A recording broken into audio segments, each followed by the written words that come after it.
The Knicks take on the Magic, 7 o'clock Eastern tip-off. New York's minus 7.5, totals 211 and a hook.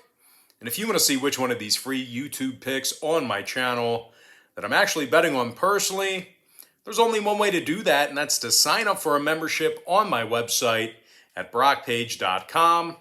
We're 3-0 in our last 3 board member tier package picks on brockpage.com. We're also 4-1 in our last 5 NBA tier package picks on that very same website. We currently have over 885 members who are signed up and active on that page. And once again, if you want to see which one of these free YouTube picks on this channel that I'm actually betting on personally, there's only one way to do that, and that's to sign up for a membership on my website at brockpage.com. Now, the 1-0 Knicks put up 138 points in overtime against Boston in their opener. The Knicks shot 49% from the field, and they were led by Julius Randle, who scored 35 points along with 8 boards and 9 assists. Randle also had 3 blocks defensively, and he went 8 for 8 from the stripe. Now, Evan Fournier, he also scored 32 points in his debut, 4 steals defensively for Evan. Now, Fournier also shot 52% from the field. The Knicks are taking on an 0-1 Orlando team who, once again, looks like they're rebuilding. They don't look like a very good basketball team right now, and they gave up a whole bunch of points to San Antonio in their opener. The Magic lost 123-97 to the Spurs, and they let them shoot 50% from the field. Now, Orlando also allowed the Spurs to make nearly 44% of their three-pointers. Orlando has a bunch of injuries right now as well. Moore, Harris, Carter Williams, and Okike, they're all out. They're not playing. Meanwhile, Isaac and Fultz, they're both still out indefinitely. Now, total-wise, both teams are 1-0 to the over on the season, and certainly looking to improve defensively. I like the Knicks minus 7.5 and the over 211 and a hook. Next game, Pacers-Wizards, 7 o'clock East. The Washington Wizards are minus 1.5, totals 228. Now, the Wizards held Toronto to just 83 total points in their opening day win. Washington held the Raptors to just 30% shooting from the field and 20% shooting from three-land. Meanwhile, offensively, Bradley Beal had 23 points and 4 assists. He also went a perfect 8 for 8 from the foul line. Now, Montrezl Harrell, he scored 22 points himself along with 9 rebounds. Harrell was officially 9 of 11 from the field. Now, they're taking on a Pacer team who allowed 123 points in their opening day loss to Charlotte. They also have a bunch of guys on the injury report. Lamb, Holiday, and Craig, they're questionable. Warren, LeVert, and Martin, they're out. Now, the Pacers allowed their opponents to make 42% of their three-pointers against them in the opener. And when it comes to the total in this one, the Pacers are officially 1-0 to the over thus far in the season. They also saw 6 out of their last 10 meetings with Washington get over the line. I'm going to lean toward Washington minus 1.5 and the over 228. Next game, Hornets, Cavaliers, 7 o'clock Eastern Standard Time. Charlotte's minus 3, totals 225.5. The 1-0 Hornets put up 123 points in their opening day win against Indiana. LaMelo Ball dropped 31 points and had 9 rebounds. Ball also went an insane 7 of 9 from beyond the arc. Meanwhile, Gordon Hayward had 27 points himself along with 5 boards. They're taking on a Cleveland squad who's got Garland and Wade listed as questionable. Windler is out due to a hip. The 0-1 Cavs lost by double digits to Memphis in the opener. They were terrible rebounding the ball offensively. Meanwhile, defensively, they allowed their opponents to make 53% of their field goals. And equally as bad to that, the Cavaliers allowed Memphis to make nearly 43% of their three-pointers as well. Now, total-wise, both teams are 1-0 to the over thus far in the year. Charlotte's also 5-1 to the over in their last 6 contests against Eastern Conference opponents. Of course, that dates back to last year. Kind of a historical trend there. I'm going to lean toward Charlotte minus 3 and the over 225.5. Next ball game, Nets, Sixers, 7:30 Eastern start time. The Brooklyn Nets are -3, totals 230. Despite a poor defensive effort in their opening day loss to Milwaukee, the Nets still hit on over 53% of their three-pointers. Patty Mills went 7 of 7 from three-land. He was on fire. 21 total points for the veteran. Meanwhile, Kevin Durant had 32 total points and was 13 of 25 from the field. Now, Durant also had 11 blocks and 11 rebounds and a couple of blocks. Now, they're taking on a Sixers team who may have to go to work without Joel Embiid. He's battling some knee soreness. Shake Milton's also been rolled out for the Sixers here today. And despite their pretty impressive win in the opener here, Philadelphia allowed New Orleans to make nearly 44% of their three-pointers. Now, total-wise, both teams are 1-0 to the under to start the season. Philadelphia is also 6-1 to the under in their last 7 meetings with an Atlantic Division opponent. Another one of those kind of quirky historical trends. I'm going to lean toward the Brooklyn Nets -3 in the under 230.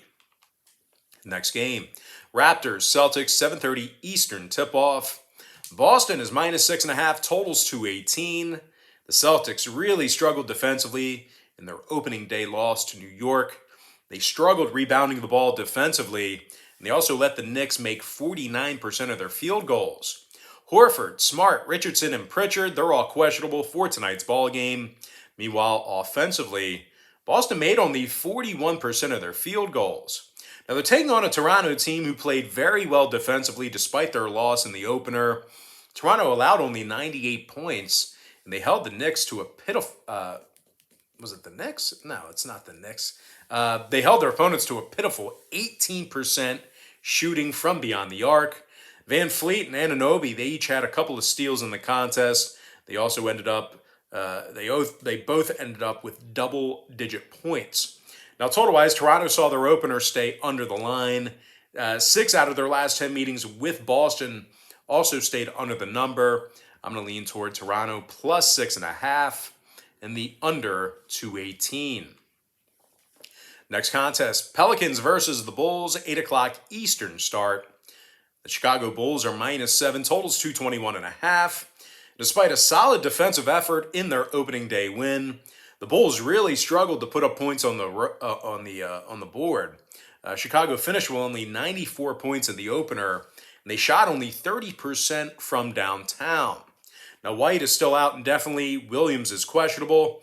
They're taking on a Pelicans team who actually did a real nice job shooting from three-land despite their opening day loss. The Pels made nearly 44% of their three-pointers against Philadelphia. Devontae Graham was 4 of 6 from downtown. Nick Alexander-Walker hit 50% of his three-pointers himself. The Pels also held Philly to just 24 second-quarter points. Now, total-wise, both teams are 1-0 to the under on the season. Chicago's 7-1 to the under in their last 8 at the United Center. Another historical trend there. I'm going to lean toward the New Orleans Pelicans +7 and the under 221.5. Next contest, Thunder, Rockets, 8 o'clock East. Houston's -2, totals 222.5. Houston's 0-1 thus far in the season. They scored just 106 points on the Minnesota Timberwolves in that loss. Now, the Rockets were pretty bad rebounding offensively, and they made just 33% of their three-pointers.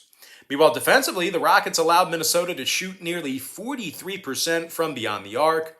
Daniel House is questionable for tonight's contest against the Thunder. And speaking of OKC, they actually held their opponents to just 29% shooting from beyond the arc in their opener themselves. Now, the OKC Thunder, they also allowed just 24 points in the fourth quarter against Utah. Shai Gilgeous-Alexander, he had 18 points along with 4 rebounds. Meanwhile, Darius Baisley had 15 points along with 7 boards himself. When it comes to the total on this one, both teams are 1-0 to the under on this season. And although I do think OKC should get the job done against the number here, they've averaged only 105 points per contest in their last 10 meetings with Houston. So I think this should be a low-scoring affair. Give me OKC +2 and the under 222.5. Next ball game, Spurs versus the Nuggets, 9 o'clock Eastern tip. Denver's -7, totals 220.5. Denver dominated Phoenix in the opener, 110-98. The Nuggets held the defending Western Conference champs to just 41% shooting from the field. Now, they also limited Phoenix to only 18 points in the fourth quarter. Meanwhile, offensively, Nikola Jokic dropped 27 points along with 13 rebounds. Now, the Joker was nearly 60% from the field. Meanwhile, Will Barton scored 20 points himself and made 50% of his three-pointers. The Nuggets made nearly 54% of their field goals collectively as a unit. They're taking on a Spurs team who they got a couple of guys listed on the injury report. In addition to that, they also dropped 7 out of their last 10 head-to-head meetings with Denver. So if you're into historical trends, certainly not in favor of the Spurs. Now, total-wise, San Antonio is giving up over 112 points per contest to Denver in their last 10 meetings. They're also 1-0 to the over to start the season. I'm going to lean toward Denver -7 in the over 220.5. Next matchup, Suns, Lakers, 10 o'clock East. The LA Lakers are -1, totals 221.5. Now, the Lakers gave up 121 points to Golden State in their opening day loss. Now, as a matter of fact, the Lakers allowed Golden State to score 38 fourth quarter points in that loss. Despite a really good game out of LeBron James, he and Anthony Davis, they made just 5 of 13 from the stripe together. Now, LA's also dropped 8 out of their last 10 meetings with Phoenix, and they averaged only 103 points a game in those contests.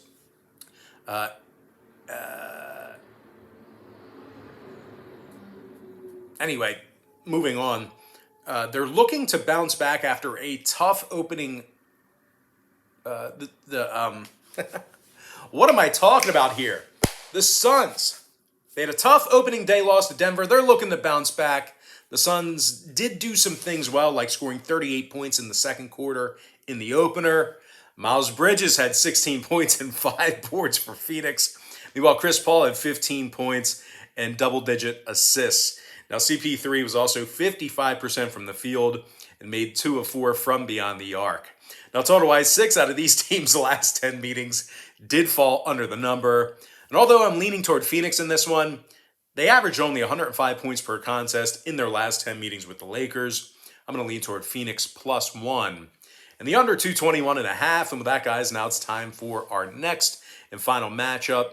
Jazz versus the Kings, 10 o'clock Eastern start time. The Utah Jazz are -5.5, totals 226. The 1-0 Jazz allowed only 86 points in their opener. They held OKC to just 20% shooting from beyond the arc. Bogdan Bogdanovic had 22 points in the game as well. 4 rebounds, 59% shooting from the field. Jordan Clarkson also dropped 18 points against OKC as well. 55% shooting from the field for Clarkson. The Jazz have taken 8 out of their last 10 against the Kings, and they averaged 123 points a game during that span. And speaking of the Kings, they gave up 121 points in their opener despite getting the W. As a matter of fact, the Kings allowed Portland to shoot nearly 49% from the field. And when it comes to head-to-head meetings with Utah, Sacramento's failed to cover in 7 out of their last 10 contests. They also average only 104 points a game during that 10-game stretch as well. Now, total-wise, Sacramento's 1-0 to the over thus far in the season. They're also 60% to the over in their last 10 meetings with Utah. I'm going to lean toward the Jazz -5.5 in the over 226. And with that, guys, now it's time for our quick pick recap, powered to you by my website at brockpage.com, where we are 4-1 in our last 5 NBA tier package picks. I like the Knicks -7.5 over 221 and a hook. Washington -1.5 over 228. Charlotte -3 over 225.5. Brooklyn -3 under 230. Toronto +6.5 under 218. New Orleans Pelicans +7 under 221 and a hook. OKC +2 under 222.5. Denver -7 over 220 and a hook. Phoenix +1 under 221.5. Before I give you my next and final free pick for the video, one final reminder that we are 4-1 in our last 5 NBA tier package picks on brockpage.com. We're also 3-0 in our last 3 board member tier package picks on that very same website. I'm going to lean toward Utah minus 5.5. And the over 226. And with that, guys, now it's time for our shout out of the day. And that's going to go to Mike Ernest, who said yesterday, "Let's go Brock, my man."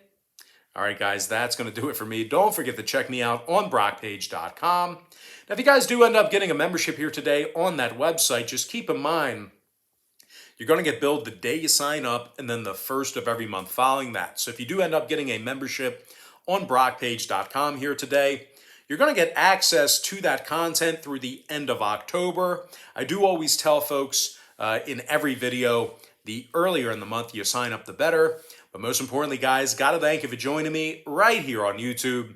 Really hope you enjoyed all this great free content, all this great free information. With that said, guys, happy Friday to you.